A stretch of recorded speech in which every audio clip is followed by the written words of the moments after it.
আসসালামু আলাইকুম খালাও খালুরা, আরে দূর বন্ধু বান্ধবরা, আরে দূর কিতা কইতাম। যাই হোক, এরপরে চলে এলাম সেলা বেলা ভাইয়া বন্ধু মানে ডেঞ্জারাস লোকেরা হলে বার্গার খাইতাম। হ্যাঁ, তারা বহুত দিন ধরে খালি কিতা খাবো না কিতা খাবো এটা চিন্তা করতে করতে বার্গার আর চিকেন ফ্রাই খাইয়াই। এটার স্পন্সর আছিল আমরা কোস্তাজা।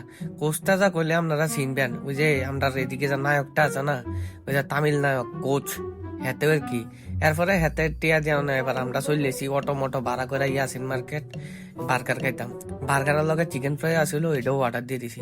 মনে করেন এই বার্গারটা যেতে খাইছে হেতের কলজাটা ঠান্ডা হয়েছে কেবো, বুঝেনি এত পরিমাণে মাংস। এরপরে তো আবার চিকেন ফ্রাই আছে, এটি খাইলে মনে করেন রাতকার ভাত খাওয়া লাগবে না। এরপর আর কি আমরা লইয়া মুইয়া ওই দেখেন কি কামড়টা দিয়ে চাবাই ফাটালে তাছে, এদিকে সবাই যে যার মতো খাইতাছে, আমিও আপনারা তুলিয়া দিয়াইতাছি। কি সুন্দর খানা নেই।